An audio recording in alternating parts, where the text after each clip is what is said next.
Welcome back to another Take the Lead podcast. I am your host, Tara Chantelle, and we are stepping into the Bag Talk series where we talk about that spiritual bag within. And I'm so honored to have Ivan Thomas in the building, the president and CEO of Intrigue Media, serial entrepreneur and celebrity publicist, author and speaker. Okay, you just got so many got a couple things going on, titles under the belt. We're talking to a living legend right now. I appreciate you, Ivan. Thank you. Thanks for having me. So everything that you have just been involved in and everything that you're doing right now of creating your legacy as being a serial entrepreneur, how are you balancing this lifestyle? I mean, it's not easy all the time. It can be difficult. I'm a husband. I have 3 kids, in addition to running my businesses. So, it can be challenging at times, but that's why I think it's so important to do things that you're passionate about doing, and do things that have meaning, not just about the money, but that really have meaning, because when you understand the reason behind why you're doing it, your why, it makes it so much easier. And I love how you know your why and you're not out here chasing the bag. Like you said, you're chasing your purpose and you're living into your purpose. We can sometimes get so wrapped up in social media and trying to go with the Joneses and trying to keep up with everybody and what they're doing. How are you staying so lasered in and so tapped into your purpose like this? Right. Well, yeah, that's a very good point. It's so easy to get caught up in the social media and what other people are doing. And, I noticed that it was distracting me, by comparing myself and comparing my journey to that of others, and the more I started to focus and hone in on myself and recognize that I have gifts, I have a unique purpose that's been God-given. Once I started focusing on that, that helped me to be more focused and recognize that instead of studying other people so much or worrying about what they're accomplishing, you need to invest that time in studying and really getting to know yourself. And that's what allows you to uncover your gifts and uncover your talents. And when you focus your energy on that, and you focus on your purpose, you're going to be on the path and the trajectory that you're supposed to, and you're going to end up exactly where you're supposed to be. So as soon as I adopted that mindset, I really just noticed a huge change in my life. Things starting to materialize, things that I've been working so hard for. Once you just center on that focus, focus on exactly what you're supposed to be doing, and focus on your purpose and aligning everything with that, things get rolling for you. Yes, and that's truly incredible when you trust your process and surrender to the calling you have on your life. We already have all the answers within ourselves, and sometimes we can look outwardly to try to figure things out, but just truly trusting your gut is so important. Right, absolutely. That's incredible. On your book, Defy Gravity, that's incredible. Tell us what took you through this process.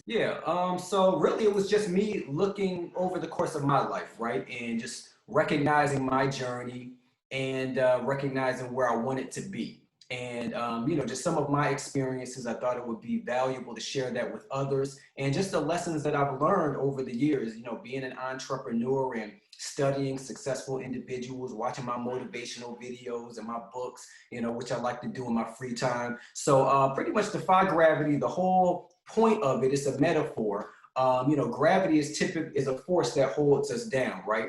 So in life, there's so many things that can hinder us from living and walking in our purpose. It can be negative individuals. It can be negative life circumstances. It can be our own self-limiting beliefs and doubts about ourselves, not having confidence to chart our own course. So the book is really centered on helping people to overcome those things so that they can learn to think and act big. They can activate their gifts and their purpose, and ultimately launch into their ultimate level of personal and professional greatness. So, I went to Howard University in Washington, D.C., and, I always wanted to be like an entrepreneur, but I studied broadcast journalism in school. Initially, I wanted to be like an anchor and ultimately have my own TV show and things of that nature. But my dad, who was a longtime journalist, ended up starting a PR company while I was at Howard. So, I did a bunch of different internships, did some great internships, but actually I started working with my dad after graduation. And, we work with a lot of great clients, and it was very, a great learning experience. But a couple years in, I just felt like I wasn't really tapping into my gifts or what I wanted to do. I felt like I was more so living my dad's dream and his vision. And, parents frequently have this idea of what their kids are going to do and how they're going to be successful. But, something just wasn't sitting right with me. So I'm like, I'm cheating myself and I'm cheating him if I continue to work through this, because I'm just not happy and I'm not operating in my passion or my purpose. So I actually started my own company, Intrigue Media Group, in 2014. And, the last year before starting that company, I was just reading all kinds of books, whether it was Think and Grow Rich, 21 Irrefutable Laws of Leadership by John C. Maxwell. I read T.D. Jakes' Emotions, Black Privilege by, Charlemagne the God. Any book I can get my hands on, Think and Act Like a Success, or whatever, Act Like a Success by Steve Harvey. I'm watching all kinds of motivational videos and really just focusing on myself. That's when I really just sat back and said, what do you want out of your life? What are your goals for your life? And that began the process of me just like on this road to self-actualization and just focusing on being the best version of me and reaching for my goals and my visions for my life. And, it's been an incredible journey. So, of course, I talk about that in the book, and, a bunch of other things, just things that I've learned through life. So I share a lot of that knowledge and wisdom and just key strategies for success, for readers. I love how you don't put a cap on your gifts, how you are a serial entrepreneur and you have different ways you're making money and ways you're living out your purpose and your legacy. That's incredible. Right. And I love how you hit on average, like don't be average out here. Define average for us. I mean, average to me is boring. Average is just doing what everybody else is doing. It doesn't take some extraordinary amount of talent. It doesn't take a lot of effort. It's easy to be average. It's difficult to be extraordinary, because that really takes, the internal work. And it requires you to get out there and do what's necessary to succeed and really make an impact in society. So when you look at all of the greats, they weren't average, they were extraordinary. And that doesn't mean that they were anybody different than the ordinary individual, but they just saw that they had a purpose and they sought to fulfill it. Yeah, when you see your vision and you see the bigger picture of everything, that's how you start operating and moving different. And that's when you just really get lasered in, and that causes sacrifice.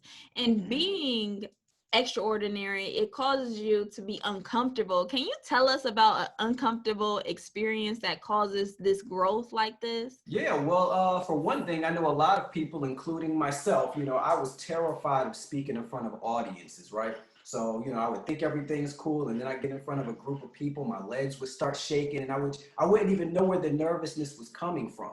And so I just got to a point, I'm like, hey man, and this is after I had started my PR company back in 2014. And I'm like, there's no way you can be a successful publicist and you're afraid to stand in front of an audience and talk. So we got to work on this. I like to communicate, I like to meet people, but it was just something about having all of those eyes just centered on me that just made me uneasy, and I wouldn't even notice it until right before I was about to go up there and speak. So what I did was I just had to start throwing myself in uncomfortable situations. I started going to all kinds of meetings and networking functions and just situations where I would have to be in the middle. And I even started booking speaking engagements for myself at colleges and universities to talk to students. And eventually, the comfort level just started kicking in, and I started to feel so much better and more confident speaking in front of crowds. So that was definitely a hurdle that I had to overcome in my life. That's incredible how you just put yourself in that situation, even though that can really cause you to become uncomfortable. Of course, having all those eyes on you and trying to have that self-doubt can get in the way. You also spoke about these haters and just having doubters trying to come your way. How do you maneuver that in this industry? Yeah, it's just recognizing that they're always going to be there, you can't do anything about haters. Some people just hate for no reason. You know, so I always tell people that there's always going to be, you know, more spectators than supporters. There's always going to be people who find something wrong with what you're doing, no matter what you've accomplished or how great you are at something. It's always going to exist. So you really have to tune those things out. And, you know, unfortunately, haters can come from a variety of different places. They can be family members, they can be friends, you know, people that, you know, you would hope would be there to support you. So I know that that's definitely very difficult for a lot of entrepreneurs to grasp. You know, I hear entrepreneurs struggling with that all the time, just wishing that they had more support or that they didn't have, you know, people putting doubt on them or, you know, just, you know, bringing negativity into their environment because, you know, it's all about, you know, energy and positivity and surrounding yourself with successful and like-minded individuals. That's so critical to our growth as entrepreneurs. And, you know, haters can really just be debilitating. So you've got to tune those individuals out. And that's what I do.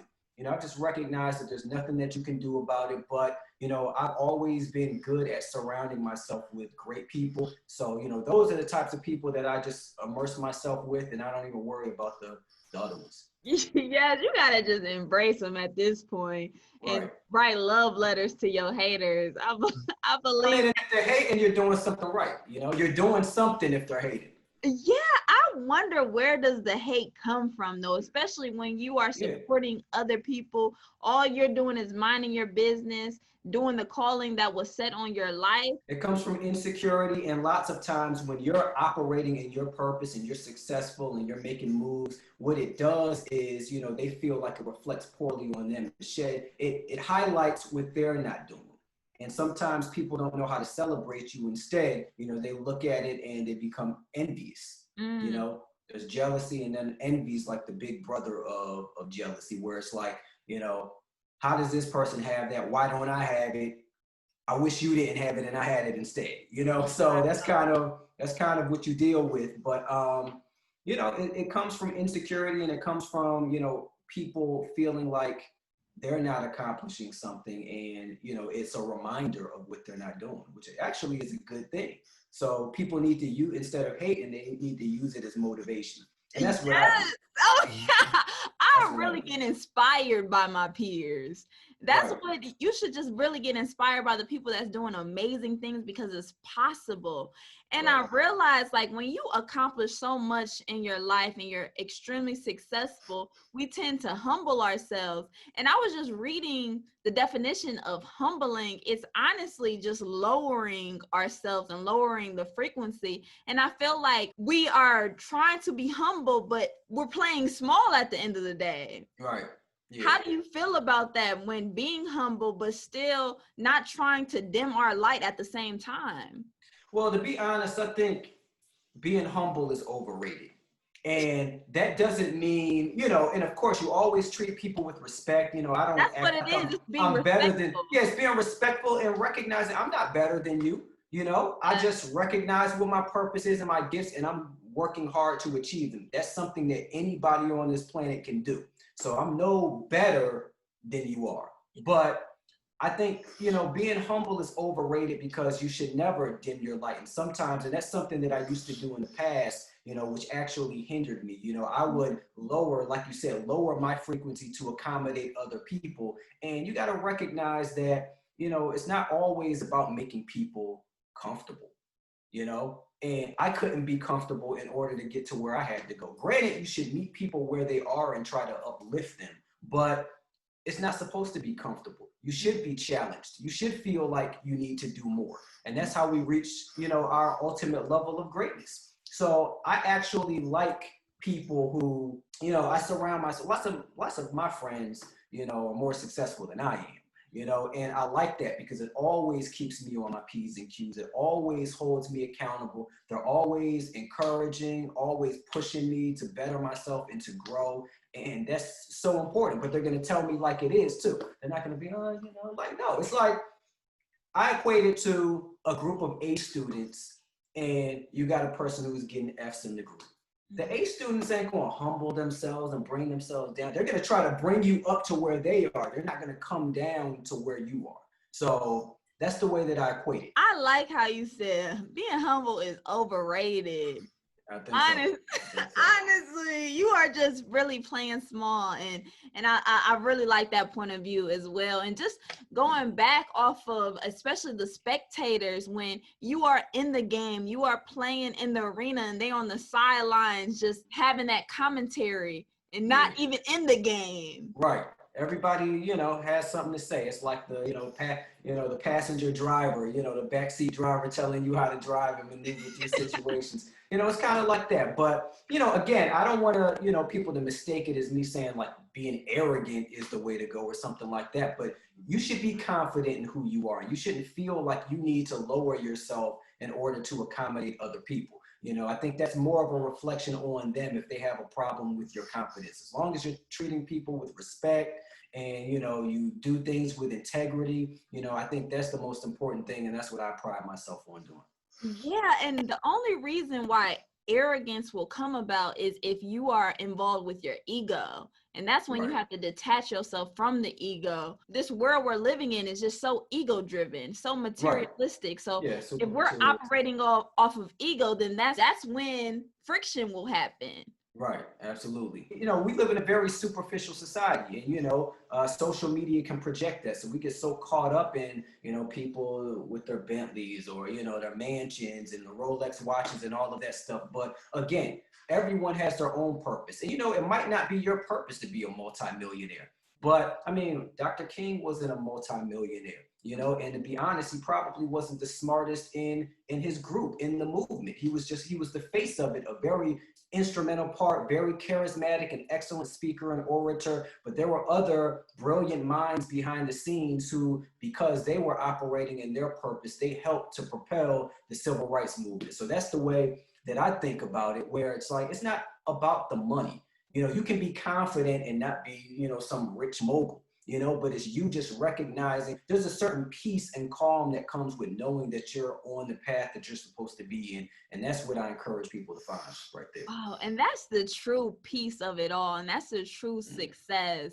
Right. And I feel like we are being clouded right now with the version of success. We are looking outwardly and not inwardly. Right. I was just like learning so much about Mother Teresa, and I'm like, this gentle soul right here really sacrificed her life to just give back to the poor. And that's a legacy right there. Yeah, absolutely. And a legacy is very important to me. I talk about it in my book. That's really what it's all about. At the end of the day, people are going to know Ivan Thomas existed because I'm not just here just for financial gain. I'm really here to pour into the current generation and generations to come.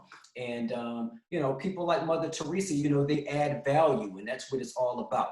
Some people, it's just me, it's just take. And yeah, they might become financially successful, but they're poverty stricken in other areas. And I just strive to be rich in every aspect of my life. That's really what it's all about. Faith, family, fortune, and fitness. Those are my 4 F's right there. Oh, that is a fire combination right there. Yeah, and I agree. Like, I'm on my spiritual billionaire wave right now. Right. That's what I'm trying to go towards, because realizing what this life is all about more than ever, seeing the greats pass away right before our lives and seeing how precious life truly is. They didn't take not one of those things with them that we are so driven off of, that we are chasing. We are out here chasing the bag and not chasing our purpose. Once I realized, like, wow, I can't take none of this stuff with me. Does it really matter in the end? And it just has me thinking, like, for example, I was thinking, I'm like, you know what? I really don't know that much about like my great-grandparents or my great-great-grandparents. I just feel like that's something that I just wish I knew more about. And it's like, I want my great-grandkids, even if they never see me, or my great-great-great-grandkids, even if they never see me, to feel like they've had a conversation with me because I've left something behind for them. They have books to read. They have articles that they can search online. They'll have podcasts and interviews like this one that they can look back and watch and be like, wow, this is who he was. This is what he thought, and I can pour into them that way. And I think that, that's so important, to just keep in mind what your legacy is and really just focus on imparting, you know, valuable wisdom and knowledge and information onto others. And that's what life is really all about. The material stuff, I mean, we need it. We need money in order to, you know, we see how economics impacts us and other people. You know, we see that every single day. So it's important to be, you know, financially stable. And, you know, I'm definitely someone who strives to push people to learn how to generate wealth and to lay a foundation for their families. But like you said, that internal wealth is where it's at, because none of the other stuff matters if you don't work on yourself. Yeah, and if you have a poverty mindset, it's over with. That's what you have to build up first and foremost, is the mindset to build you up, to know that you are already enough from the jump, that you are already wealthy. You don't need anything else to define you. Absolutely. That's incredible. And how you said wealth knowledge, you brought that up, and how having a hustler spirit. Talk more about the wealth knowledge. Yeah, well, I mean, I think that, like you said, there's a poverty mindset and there's also a success mindset, right? And I think that too many people have a poverty mindset because they're placing a cap on their potential, they're limiting themselves, and they're unable to see beyond what is readily in front of them. So what I want to inspire people to do is get back to dreaming. It's like when you think about being a little kid, you know, you took the blanket out of your bedroom, and if it was a magic carpet and you can fly, that's what it was. If you were Jacques Cousteau and you were diving to the depths of the ocean, swimming with the whales and the sharks and the dolphins, that's what you were doing. If you wanted to be a famous celebrity, that's what you were. But somewhere along the line, as we grow into adulthood, dreaming becomes less popular and this concept of reality starts coming into play. And that reality is really just what other people are projecting onto you, their doubts, their fears, their insecurities, what they don't think is possible. So we start to buy into that, and then we just fall into the traditional rat race that the average American is in. And I want to push people to strive to think beyond that. Go back to dreaming. You know, before there were airplanes, people thought that the Wright brothers were crazy. You know what I'm saying? So it's like, you have to dream, and you can't allow somebody who hasn't done or hasn't accomplished or even hasn't tried and failed to tell you that something is impossible. So having a success mindset is just really like, you know, recognizing that there's information out there to learn. You know, lots of us don't want to acquire the information, and it's out there. It's more easily accessible than ever before, you know, and you got to build the relationships, because like they say, it's not always about what you know, it's who you know. So I want to encourage people to get the information, to connect, to travel, move, get outside of your neighborhood, get outside of your city, travel, go places, meet people from different cultures with different experiences, and build those relationships. And then educate yourself more about yourself. And learn how to get in touch with who you are and what you want, what your dreams and desires are, and then paint the picture. Like they say, when the vision is clear, results will appear. Lots of us, you know, everybody wants to be successful, but what is success? What is success for you? Okay? What kind of house are you gonna have? What kind of car are you gonna have? Like, what are your kids gonna be doing? What are you gonna be doing? How does the foyer in your house smell? How does the leather in your car smell? You know, like, go in there, test drive a car, even if you ain't gonna buy it, feel the leather, you know, sit back in, okay, this is how it feels, and find out how much it costs. What do I have to do? How much money do I have to make in order to accomplish this? In order to make this amount of money, what are some things in my life that I need to change? What additional knowledge and information do I need to acquire? Who do I need to meet? Who do I need to be connected to? What types of doors do I need to be able to get into? These are all things we can figure out. It's not rocket science, you know? So that's really what it's all about to me. Oh, I love that. I love that. It's truly is common sense, but when we get into this adult life, we forget about the present moment. And then that's when anxiety comes about. That's when we get into our ego, because we're not living in the present moment. And it's okay to be childlike, not childish. So we have to know the difference. Childlike, childlike, so we can continue to dream like this. And see the vision outside of ourselves and realizing that everything is possible. But that being in that present moment is so important to me. Yeah, and I agree. Like, I'll give you an example with COVID-19, right? Clearly, we see how that's impacted people. Lives have been lost, but, people have been furloughed, people have lost their jobs. For me, and of course, never to take away from the challenges that other people have had, but for other individuals, this has been a period of extraordinary growth. Like, this has been a period of self-actualization. So again, with people being home and me being able to work from home more frequently, I just took advantage of that opportunity to delve more into myself, to do more reading. I actually finished my book that I had put off for months, Defy Gravity, over the course of COVID-19. And in the book, I actually referenced COVID-19. I referenced Kobe Bryant's death.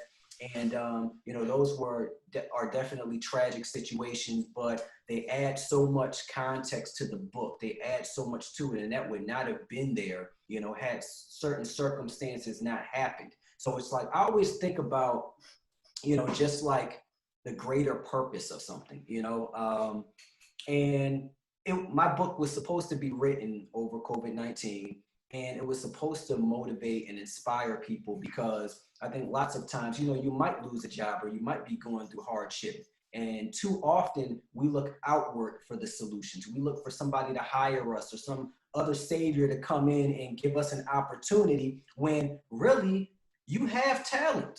You have gifts, you have a purpose. Take that time and figure out, hey, how can I bring value? How can I do something? Maybe you losing your job and being forced into this situation with saying, hey, it's time now. It's time for you to launch your business. I have a client who just opened a gym, and she's been putting it off for years. She's really into fitness. She's this, physique model, and she's just an amazing trainer. And she finally opened this gym that she's been putting off for years, because it's like, sometimes your biggest moments are like forced upon you. And I guess my point for that was, sometimes what appears to be hardship or, crisis, sometimes is what pushes us and propels us into our purpose and what we're supposed to be doing that we've been putting off for so long. So, my thing is, and I talk about this in the book as well, you have so many people who are just unfulfilled in their lives. They're working jobs that they don't want to work, and they're pouring 40, 50, 60 hours into a job to fulfill somebody else's purpose, and they're still feeling unfulfilled. They're not happy. They don't have a sense of identity. And I think that times like COVID-19, because people were forced into their homes, if they took advantage of it, they would be learning more about the value that they can bring, instead of looking for others to bring value to them. How can I create something for myself? How can I create an opportunity? What can I learn during this period? What new business can I start? So I started 2 new businesses during COVID-19. I finished my book during COVID-19. Wow. So I was very busy during COVID-19, and I saw it as an opportunity. And again, so many difficult things have happened. I have friends who have lost loved ones. Fortunately, I haven't lost a family member, but I know people who have. So I definitely don't want to undermine the difficulty that a lot of families are experiencing. But for so many others, it's an opportunity for growth. I believe this whole situation is a blessing in disguise for those that been tapping into their calling, those that have been obedient to God, because God has truly prepared us for this spiritual warfare that we are in right now. Absolutely. And we are spiritual warriors, and gotta put our head on straight. We have to get our mind right and be ready for this battle that we are facing right now. Right. COVID-19, the virus, these unrighteous things that are happening in the media as well. So being aware of that, being mindful and taking action on your life was just incredible. How you just took ownership. I feel like it's ownership or slaveship. So you got to pick which route you want to go into. And that's incredible. But I feel like sometimes a lot of people may run into procrastination, doubtfulness, just different spiritual battles within themselves that causes them not to take action. How did you overcome procrastination on your journey? The first 2 chapters of my book are Blame Yourself and Stop Lying to Yourself. Okay. Those are the first 2 chapters. And that was the key to me turning my life around. So I was a procrastinator. I've always been smart, but my teachers would always, during the parent-teacher conferences, Ivan's so smart. He could do this, but he has so much potential. And I got to a point where I started to despise the word procrastination. So, and I needed to despise that word so that I can decide that, or no, despise potential. I'm sorry. I got to the point where I despised the word potential because all that meant to me was that I had the ability to do something and I wasn't doing it. So that was kind of the key to it. I made the decision. I didn't just want to have potential. I wanted to actually do. And that's how I turned my life around. I blamed myself, even the situation I talked about with my dad. What do I look like 45 years old? Like, oh, I never got to live my passion because you didn't let me do what I wanted to do. Like, so you're a grown man. Nobody's going to take the blame. Even if there's really people who attempted to hold you back or did hold you back, you still had a choice. You still had a decision to make. So I tell people to blame themselves with whatever happens. And you have people who've gone through terrible situations. They've been born into extreme poverty. They've dealt with so much, and I still tell them to blame themselves. And it sounds harsh, but you have to. What that means is take accountability for your life and recognize that when you blame yourself, you are seizing control and the power of your life from an individual or a circumstance, and you're reclaiming it for yourself. And that's the best thing that you can do for yourself. And then, like I said, the second chapter is stop lying to yourself. You know why you're not accomplishing your goals. You know if you ain't waking up. You know if you playing Xbox or hanging out with the homies or going to the club. You know if you've learned what you need to learn in order to be an expert in your field and in your craft. You know if you know the people that you're supposed to know, or if you don't because you're too afraid to go out and network or reach out to people and engage. Like, these things. You know if you have the work ethic, the stamina that it requires to be successful. And the sooner you can look yourself in the mirror and be honest with yourself and say, I'm not doing enough. I need to do a better job. And you kick your own butt, get out there and do what you need to do, which I had to do to myself. That's what's going to hold you back from being successful. So that's how I got over the hump. Oh yeah, it's you versus you at the end of the day. Yeah. We tend to point fingers at what everybody else is doing, but all we can really do is control what we can control. And right. That's our reality and how we react to certain things, and having that positive outlook on life and having that right. positive attitude. So Absolutely. We can maneuver obstacles when they do occur, because it's not going to be easy. God did not set this life up to be a walk in the park. Yeah, so absolutely. Having that mind frame is incredible. And like I said before, with surrounding yourself with the right kinds of people, like they say, you're the sum of the 5 people closest to you. So I make it a point to surround myself with like-minded individuals and even people who are at a higher level than me, because it forces me to be accountable. It forces me to continue to push, and recognize that there's more to accomplish, more that I can do. And that's what just keeps me on my toes, with other success-minded individuals who they'll point it out to you. They'll be like, hey man, don't say you're going to try to do it. You're going to do it, so it's just rewiring ourselves, taking out those little words, that kind of hold us back, that little shred of doubt that we put in there. You're not going to try to accomplish it. You're going to accomplish it. So go out there and do it. Oh, I believe words are so powerful. And right. I'm very mindful of how I speak to myself. I'm gentle with myself, but I correct people when they try to make it seem like I'm playing small. I really check people when people say anything little. Oh, I see you doing your little book. Right, I see you doing your little podcast. What is up with that? What is up with that? Have you ran into people trying to downplay your accomplishments? Absolutely. And again, that's insecurity that they're projecting onto you. They haven't written a book. So it's easy. Too often, we face that when we're dealing with people that we know. And it's usually people who know who you used to be. Shoot, maybe you didn't have initiative back in the day. Maybe you were lazy, but that doesn't mean that you're lazy 15 years later. You've had experiences, you've learned things, and you matured. So lots of times, your little book, because maybe they could have never fathomed you writing a book, 10 or 15 years ago, right? Or even 5 years ago, however long it is, they couldn't fathom it. And it's like, they want to remind you of who you used to be and what you used to be. So when you're growing and accomplishing things, they want to minimize it. And I dealt with that when I first started my thing. When I first started my company, when I first talked about writing a book, and I tell people, success, is the biggest, slayer of the doubters. Like once people see the success, once they see the growth, once they see the impact that you're making and it becomes undeniable, they can't, belittle your stuff anymore. I mean, well, technically they can, but I mean, it becomes more difficult to do.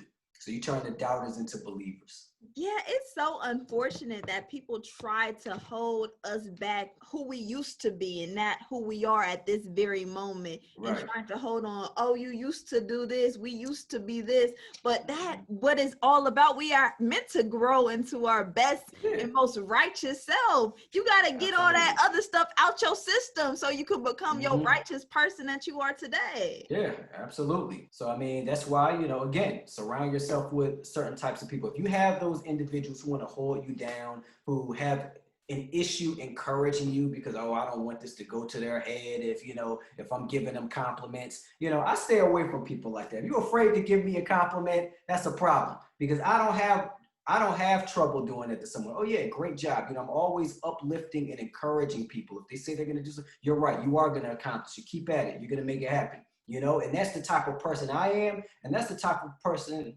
those are the types of people that I want around me. Yes, that's true. And you really make it a key component of having global relationships. And that is global building and how important having relationships is.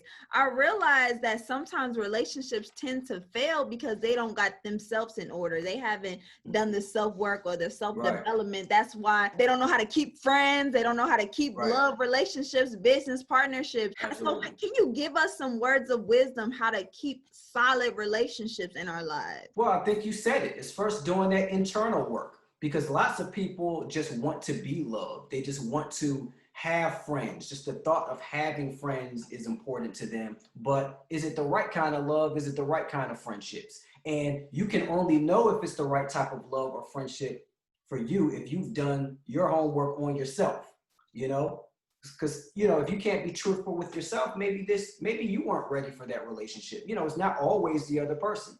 Maybe you were the issue, or, maybe you projected certain things in your friendship that made it not work. Maybe you didn't put the effort. I know there's some people, oh, I haven't heard from this person. They don't call me. Like, okay, have you given them a call? Have you reached out? Have you invited them to that? Not really. Okay, well, why don't you try that first? And then you can make a determination. If you've reached out and they don't reciprocate, then that's something completely different, but you have to put the effort in too. So I think people failing to put effort in on themselves lots of times creates challenges for them, and it's difficult to identify who the right friends or who the right potential romantic partners are for you, because you don't understand yourself, your needs, your real desires, what your vision is for a real friendship and for love. You have to know all of those things. It's the same. Everything is connected, from your career to your love life. I think everything is connected. So the same principles apply in every area of your life. You got to put in the work. Oh, put in that work. And that is so true about taking responsibility. And sometimes we can let pride get in the way, saying, oh, well, they didn't call me, so I'm going to just wait till they do it. And that's just, that is just so egotistical to me, because life is so short, and realizing that life is so short. Let's start saying, I love you more. Let's start giving people their flowers while they can smell them. Right. Clapping for our people, supporting our people. Why are we waiting till it's their time to go transition to the next level to give them their flowers? Yeah, that's terrible. I agree with that. It's so unfortunate. And I love how you are for the culture, you are for the people, and how you speak on police brutality and racism. And I feel like we get to a place where let's protest, but then it's no after effect. It's no more movement. We just get to that anger out of our system. We walk the streets, but then it's no action step forward. Right. Where should we go? Because you are in media, and I feel like we need Black media more than ever. We need to control our media. We need to control our narrative, because in the news, they claiming it's Lourdes that's doing all this, but in reality, that wasn't us who was burning down the buildings. So what should we do as a solution to change, to have Black media for us? Yeah, well, I think, I have friends who are out there, covering the protests, photographers and content creators. And I think that that's so beautiful because one of them who I know, he's been traveling from city to city, whether it's Portland, whether it's Kenosha, Wisconsin, Washington, D.C., he's been all over, and he's recognized that a lot of the big companies are choosing people who are not us to spread the message and share the narratives. And he's like, there are Black photographers that you can use who are shooting amazing photos, capturing amazing imagery,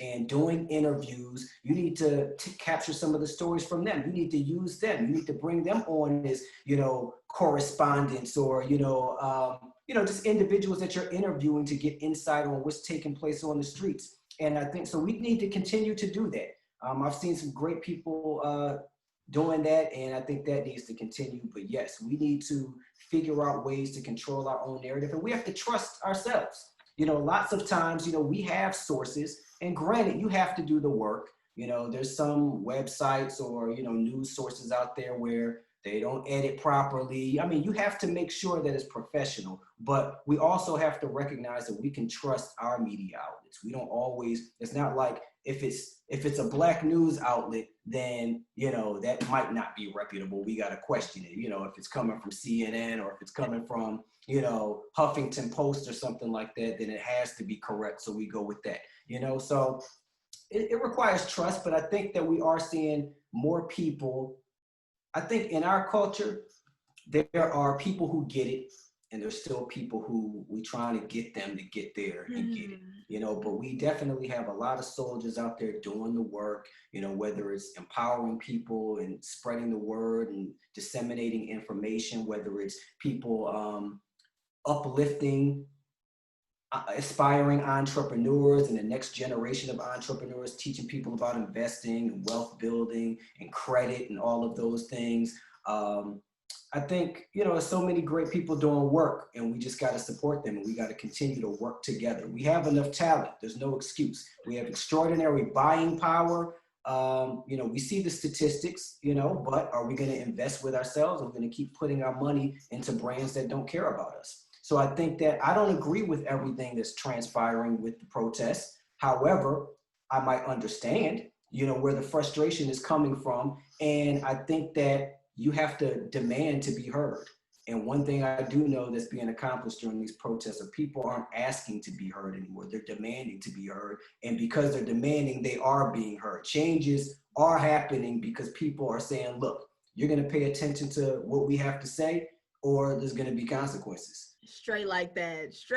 But everything that you were saying, like, we have the buying power. We have so much greatness already in our community. Everything that we got going on with our media outlets, it's just about us having patience with one another again. So but Byron Allen, who, he's purchased a whole, network, for the Black community. In order to make sure that news is captured around issues that pertain to us and not just negative stuff, the positive things that we're doing. So I think more power players like that are extremely important. We see Tyler Perry just became a billionaire. We have individuals out there who, if they want to come together, we can really affect some extraordinary change. Yes, I realize that we have to stop waiting for someone to come save us as a Black community. And we got to save ourselves and link up together, come together, and push the pride aside, because that's what they intended for us to have, this animosity towards each other, have that light skin versus dark skin versus each other, to not have this unity that is bound for our greatness, because we can't do it alone. How you said, if everybody really plays their role, whether you're teaching finances, real estate, credit, if everyone just plays their role accordingly, we can get things popping. Oh yeah, absolutely. That's what it's all about. So I think that's what we need to focus on. And again, I am seeing that trend, support Black businesses, support Black media, support Black creatives, support Black fashion designers. We're seeing that. Even with the, I think when we look at sports, the NFL and NBA, I mean, people need to, hire Black sports agents, who are going to look out for them and make sure that, the agent's not just pocketing all this money and then the athlete is broke years after their career ends. People who really care and are invested in the community. I think, like we're seeing a push for, police officers who actually live in these communities to serve the communities instead of people who have no vested interest or concern about the residents constantly being in our communities and policing it. So we're seeing all this brutality and all of this racism transpiring. So, I mean, I think, and I actually did some research where you can actually create your own police department. Wow. So I don't know why that's not more of a discussion. Let's bring that Black Panther back. Come on. In our community, but I mean, you can create your own police department. So, I think I shared that with some people. They're like, no, we don't need to do that. But I'm like, why not? Yes, we do. We need our own hospitals. We need our own banks. We need our own grocery stores. We need to grow our own food. We are waiting for a savior to come save the Black community when it starts with us. Somebody has to take that leadership, of course, to step out and do it and be for the people. We can't just be for self in this. Right, absolutely. And I think that it comes with, and again, I love people in general, but, I love my Black people, right? And I don't think there's anything wrong with that because everybody else can have pride. You can have the St. Patty's Day parade and the Puerto Rican Day parade. Everybody can wave their flags around. And for some reason, when we show pride in ourselves and in our community and in our culture, there's a problem. And I think that needs to change. And it starts with just not caring what other people say. That's what it comes down to. Not looking for approval from other people. Being unapologetically Black, I believe that in having that Black proud, I'm so proud to be Black because for so long they wanted us to hate ourselves. Right. They wanted us to hate our skin complexion, hate our hair, hate the way we look, talk, and walk. So why not encourage our people, love our people first, because who else is going to love us if we don't even love ourselves? Right, absolutely. I'm with that 100%. Yes, I'm so passionate about us just taking control and stepping back into our power like this. Right. How you created this avenue and stepping into your greatness, encouraging the youth, encouraging our people to taking control of their own destiny. And can you tell us and leave us off with how we can reprogram our mindset? Blame yourself. You have to do that. And it sounds tough, but when you learn how to blame yourself and give yourself ownership over your life, that is the first step in creating change in your life. You have to recognize that you have power. You can't just believe that somebody else can be the narrator or the author of your life. You got to author your story. Somebody else will be happy to do it, but it's not going to be the way that you like it. It's like I do PR, so I have a client. We were actually doing media training yesterday, and we were talking about the importance of taking every interview seriously because that's your opportunity to spread your message exactly the way that you want to tell it. If you don't, then, especially if you're in entertainment, the gossip bloggers and, all these other people can get something and run with it, whether it's true or not. So every opportunity you have to tell your story, you have to do it. And that's also a part of why I wrote my book, where I can share exactly what I think. I took my time on it, invested 400 hours into writing this book to make sure that, everything that I wanted to share, I'm sure I missed some things, but, everything that I shared in there that I really wanted to get across, I was able to get across. So just invest that time in yourself. You got to love yourself. We spend so much money on everything else. Spend some money on bringing your gifts out to the forefront. Invest in your brand. Invest in what you enjoy to do. And stop living for other people. And it's so easy to do that these days.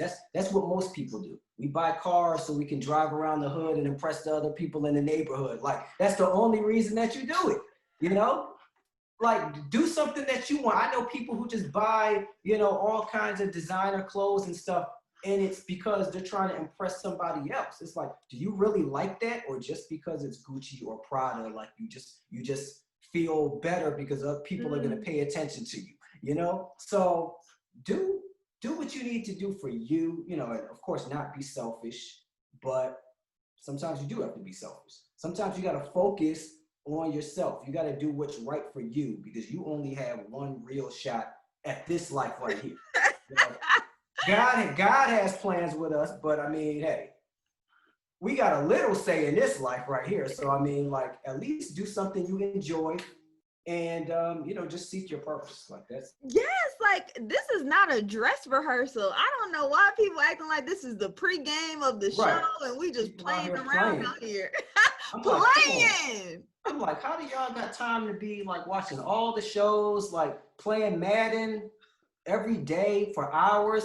I'm like, and granted, I used to play video games when I'm a kid, but I have an Xbox and, you know, I sit down with my kids. I bought like 5 games that I haven't played. I'm just like, I can't see myself here every day when I got goals and I got things that I want to accomplish for myself and for my family and a legacy that I want to leave on this earth.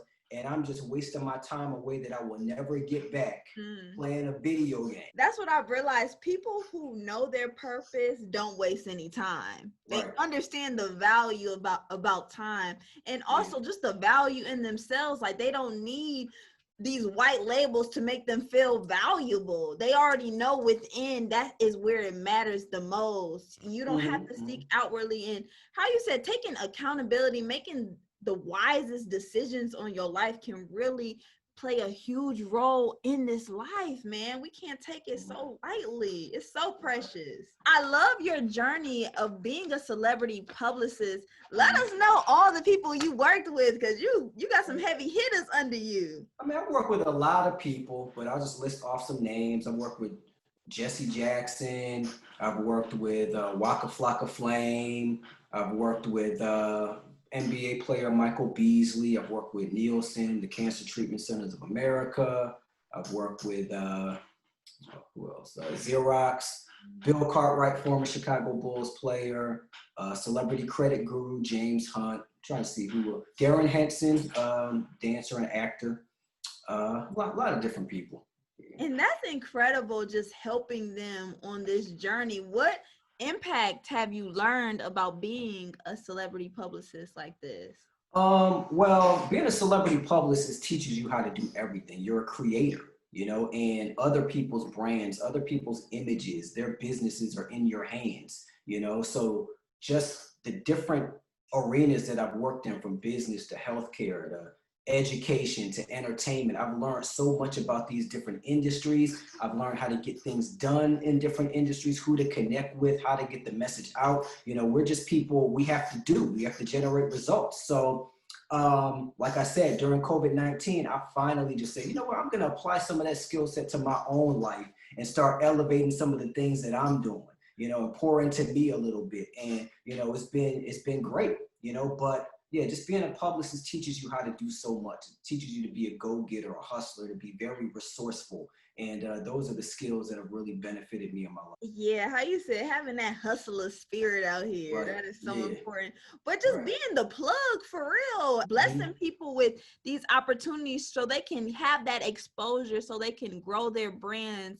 And that's truly an impact, because we don't give publicists enough credit, because that's the reason why we know these celebrities is because of their publicists putting their name out there, putting them on red carpet so they can be seen and heard. Yeah, absolutely. And there's some extraordinary publicists. And I definitely do think that oftentimes publicists are underappreciated. We bring so much value, invest so much time, and, you know, we make it look easy lots of times. So people expect, you know, things to just rattle off. But, you know, you're not going to become famous in 60 days if nobody knew who you were before. You know, that's just not how it works. So we're not magicians, we're human, but we have to, you know, use our relationships and our creativity and our vision sometimes. Well, no, not sometimes, all the time. But, you know, we have to be able to show you things that you might not even see as a client, and, you know, to still get you to your destination. So definitely, you know, I applaud publicists out there who are doing great work and doing it the right way. Right, and just low key, really, is that's Right. so respectable. You realizing how much of an influence and the impact you're creating on one's life. Yeah, That's definitely. incredible. That's incredible. This was truly incredible, Ivan. Please, Yeah, have fun. yes, leave us off with how we can stay connected with you, how we can find your book. Yeah, No. absolutely. So you can get my book on intriguemediagroup.com, or you can just go to Amazon and get it. But again, it's called Defy Gravity, Unleashing Your Greatness Within. You can email me at intriguemg@gmail.com. That's I-N as in Nancy, TRIGUE, M like media, G like group @gmail.com. You can reach me at Ivan the Great on Instagram. And what I do want to encourage you all to do on Facebook is to follow my new group called Defy Gravity, the Global Mastermind. And really what this is, it's a movement for a global community of entrepreneurs. So people from all different walks of life from all over the world who are visionaries, entrepreneurs, creatives. You know, this is going to be a place where you get motivation, dope interviews with successful individuals from all over the world. And it's a great networking opportunity as well. So starting on September the 15th, there's going to be a ton of content coming on there that's really going to help to elevate people's lives and really just extend what the Defy Gravity book offered. But now we're just introducing all these concepts to the world. And this is eventually going to turn into a conference. So I'm looking on like some Grant Cardone 10X type, you know, conference on the level of that. So. Oh, that's incredible. I'm definitely going to get in that group. We need that motivation every day. And especially being around like-minded people as well. Right, absolutely. That's absolutely incredible. Thank you so much for actually acting on your gifts and taking action on your life and creating this legacy for yourself. I appreciate it. Likewise. We appreciate great you. work. And we'll stay in contact. Yes. Can you leave us off with some wisdom on integrity before you go? Yeah, integrity and honesty is really the most important thing. You know, success, you know, we all want to be successful, but there's right ways to do it and there's wrong ways to do it. And, you know, the key is being successful and bringing value to people, really elevating lives and inspiring people to recognize that they can be their best selves. That's really what integrity is about. So focus on giving and bringing value to people instead of taking away. And, you know, I think that that's so important. Straight like that. I appreciate you, Ivan. I hope you have a blessed life. You feel me? Yeah. And we are going to be in contact. And Sounds great. Appreciate you. Thank you. I appreciate you too. You have a great one. You too. And thank you guys so much for tuning into another Take the Lead podcast episode. We are going to be back at it with another one.